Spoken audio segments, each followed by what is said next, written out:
Bubba Wallace ripped his pit crew to shreds after yet another mistake at Nashville Superspeedway this past weekend. Were his comments justified? Did he go too far? And can 23XI Racing fix this problem?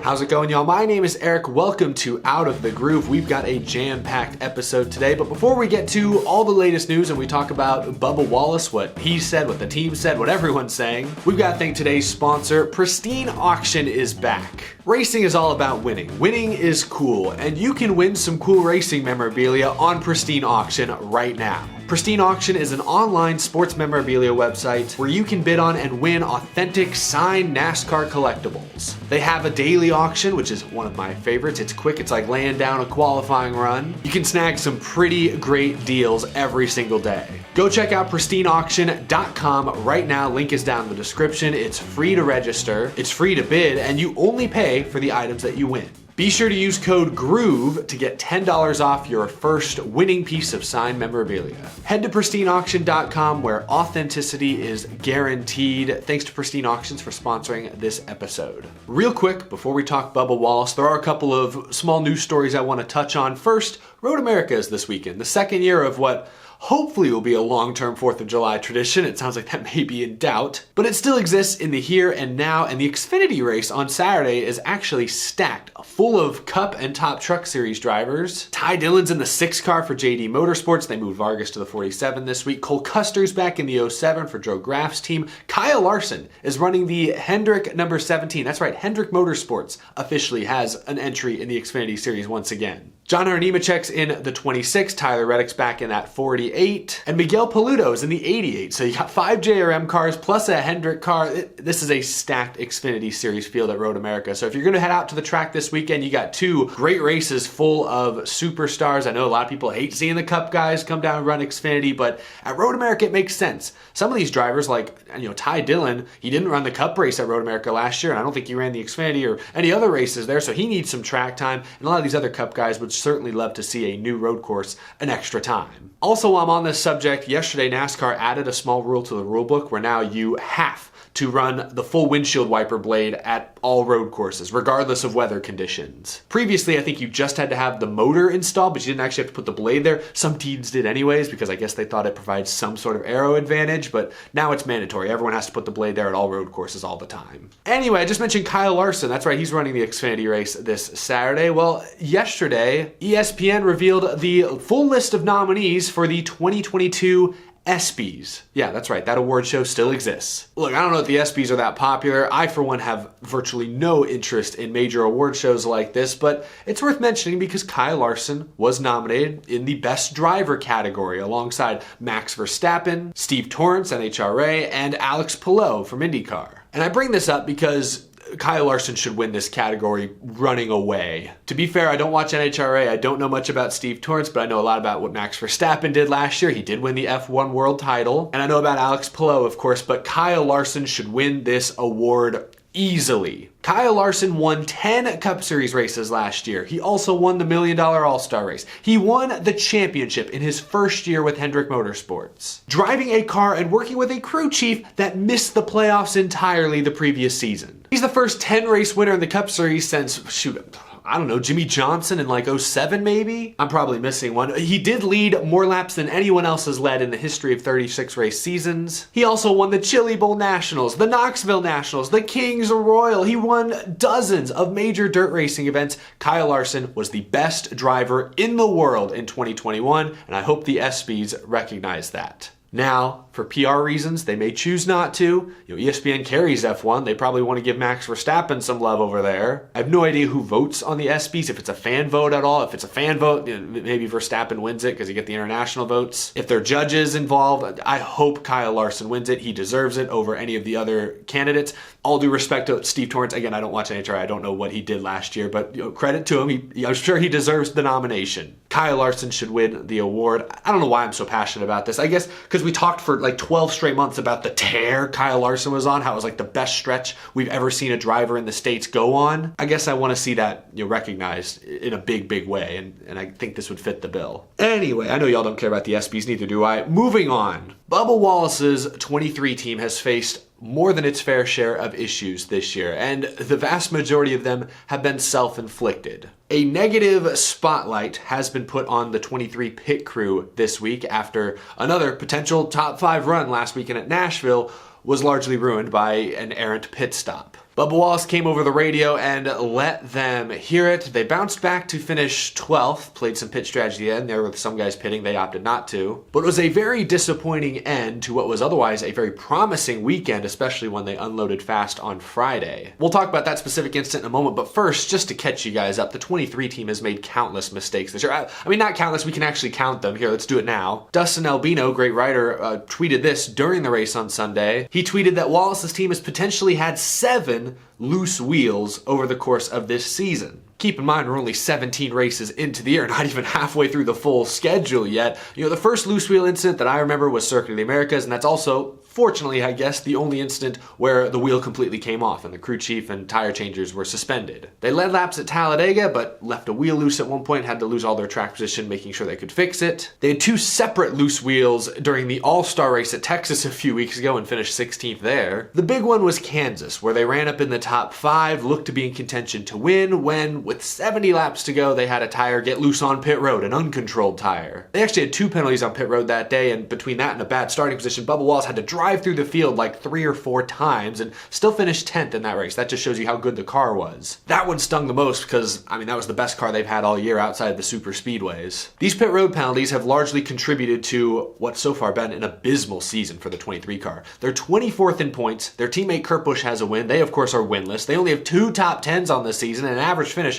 of 21.2, which is actually the worst for Bubba Wallace since 2019 when he was in that 43 car. It's been an abysmal season, and Nashville Superspeedway this past weekend may have been the final straw. I want to talk about Bubba Wallace's comments, and I want to talk about in a moment, if this can even be fixed. But first, let's recap what happened at Nashville Superspeedway. Beginning on Friday, the team unloaded, and they were fast. Fastest in practice, they were fastest over 10 lap runs as well. They were great. Then on Saturday, they qualified bad. I don't know if they missed it, if Bubba made a mistake, but they qualified 30th. Not great at all. But then Sunday, pretty early on, it was established that the Toyotas across the board were fantastic. Bubba drove from 30th up to like 7th or 8th by the end of stage 1 or early stage 2. This looked like Bubba's best car since that infamous Kansas race. Keep in mind, Michael Jordan was at the track this weekend. He probably got a call Friday night. Hey, Bubba's fast, you should show up. So he was there Saturday and Sunday. Things are looking good for Bubba. He's in the top 10. It's still early, still moving forward. And then pit road happens. The pit crew leaves a wheel loose. Bubba's told to stop on pit road, gets hit by Tyler Reddick. They bring him back in to fix it. He ends up losing not only all his track position, but he actually loses a lap. He ends up being 1 lap down after this debacle. And this is where the frustrations really and truly boiled over for Bubba Wallace. He radioed the crew a number of expletives, saying, among other things, "You mother effers. Leave me the F alone. Don't talk to me the whole effing race." There's some other colorful language thrown in as well, but that's the gist of it. Bubba Wallace was fed up, and I can't blame him. We just recapped a bunch of major incidents this year, and that's not even all of them. There are a couple other pit road incidents I could have talked about as well. When it's your name out in front of everything, and Bubba Wallace certainly faces his fair share of criticism, I can understand him being livid with the constant race-changing, altering mistakes. But to his credit, Booty Barker, crew chief for Bubba Wallace since, about the midway portion of last year, came over the radio and tried to talk Bubba down, saying, I am, gonna keep talking to him, and we're not out of it. Keep doing what you're doing and we'll be just fine. I know you're pissed and you deserve to be. I like this sort of justifying, affirming Bubba's feelings. I mean, obviously Bubba knows he's right. He doesn't need Booty Barker to tell him that he's right, but I think that's the best you can do in that situation if you're a crew chief and you have an extremely hot driver. Not hot as far as like good results, I'm sorry, like hot as in literally boiling in the seat, literally and figuratively, because it was toasty out there. Anyway, I didn't see this, but reportedly during the mid-race, red flag for rain, when he got out of his car, Bubba Wallace slammed his helmet on his roof, visibly frustrated, making sure everyone can see that he's frustrated, and walked off. I don't think Bubba talked to like any reporters during or after the race. So that's what happened. We'll talk more about Bubba Wallace's reaction and radio response here in just a moment, but I want to begin with the pit crew because, they are ultimately the ones throwing races right now. This is the top level of stock car racing. This is the biggest and most prestigious motorsport series in the United States. These are supposed to be the best of the best. Drivers, crew chiefs, and pit crews. 23XI Racing's crew, especially Bubba's crew, has not lived up to any expectations this year. So can this be fixed? Will they start swapping people out, firing people, bringing in new people? The answer to that question is a little confusing. It sounds like no, at least not in the short term, because 23XI Racing has an alliance with Joe Gibbs Racing. And a major part of that alliance is that 23XI gets pit crews from JGR. Bubba Wallace's pit crew was hired and developed and trained by Joe Gibbs Racing. Kurt Busch said this weekend that this is a JGR supply issue. 23XI's hands are basically tied. It's expensive. It's difficult to go out, hire, train, and organize your own pit crews. That's where the JGR Alliance is really a huge benefit to a team like 23XI. And this is something other teams do as well. Other manufacturers also lease pit crews, like Hendrick Motorsports pit crews will work for a variety of teams every week. Smaller teams will lease their crews from Hendrick, is what I'm saying. So this isn't a Toyota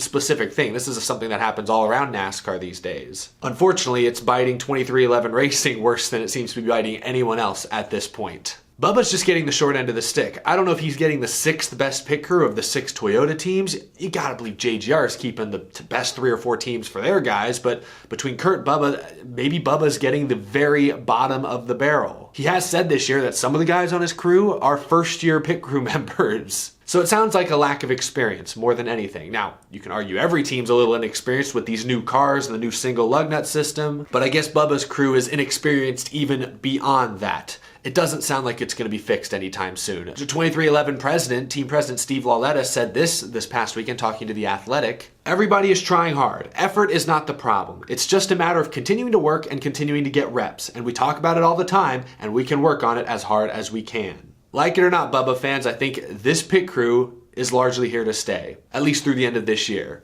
Just gotta hope they figure things out eventually. Bubba's out of points contention, but he can still win his way into the playoffs, and we've seen a few times this year he's had top 5 speed. They just have to finish a race without major catastrophic pit road mistakes. Now I want to shift and talk about Bubba Wallace's reaction to all of this, because while I get his anger, without question, I understand it and I sympathize with it because it's entirely justified. Those kinds of comments over the radio are not going to do yourself any favors. He came into this weekend at Nashville talking about how he needs to do a better job of letting things go and how he used the recent off weekend as sort of like a resetting point. That all got thrown completely out the window less than a day later, which isn't a great sign. I'm not a fan of guys ripping their pit crew during the race. I've never been a fan of Kevin Harvick when he's done it, even though many times he was justified in the past. Even a few weeks ago, what do you call them, wankers? I don't like that. I don't like when Kyle Busch has done it. My favorite driver was Matt Kenseth for a reason. Sure, he got heated at his pit crew occasionally, but he typically refrained from just chewing them out or eviscerating them over the radio or on TV. I've always preferred the cooler heads than the hotter heads. That's just been my personal preference. I've only ever had 2 questions about Bubba Wallace. One, the most important question, is his talent.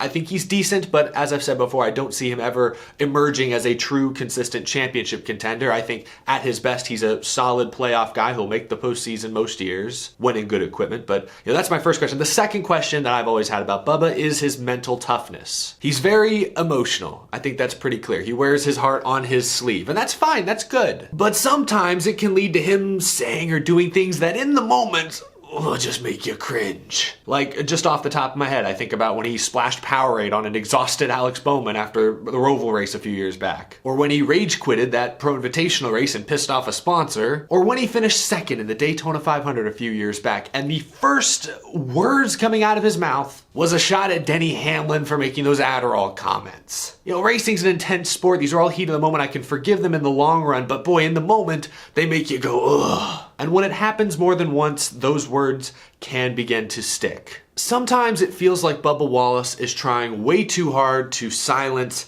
not just the critics and the doubters, but the trolls. Trolls whose sole purpose in life is to get an emotion out of you.